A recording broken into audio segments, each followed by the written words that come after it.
Selamat datang di Sumatera Barat. Dalam menjaga kawasan BKSDA Sumatera Barat, peran penting masyarakat yang tinggal di sekitar kawasan konservasi sangat dibutuhkan. Untuk menjaga kawasan konservasi ini, pihak BKSDA sudah mengusung konsep 3 pilar, yaitunya agama, adat, dan pemerintah. Agama. Pengelola diharapkan bisa menghimbau dan memantau pendaki untuk tidak berbuat hal-hal yang melanggar norma yang memicu kepada asusila. Adat.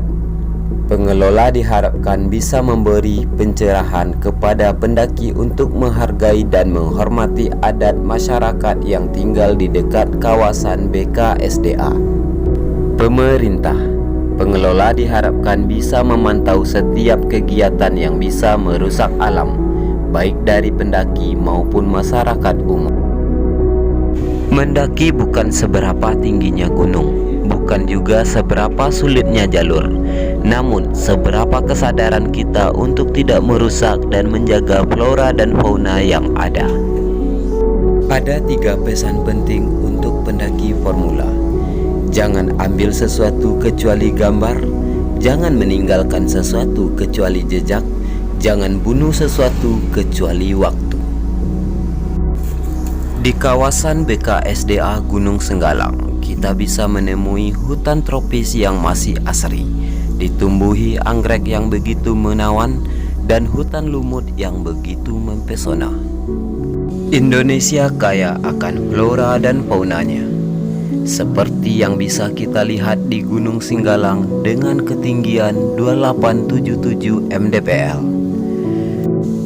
Dengan tidak merusak alam, berarti kita sudah ikut serta menjaga dan melestarikan flora dan fauna.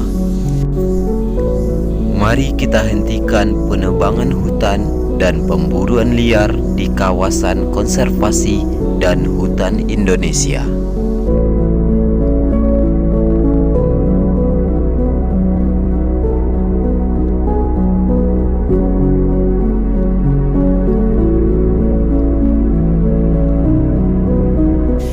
Dihimbau kepada pendaki untuk tidak membuang sampah sembarangan, sebab sampah plastik bisa merusak alam dan ekosistemnya.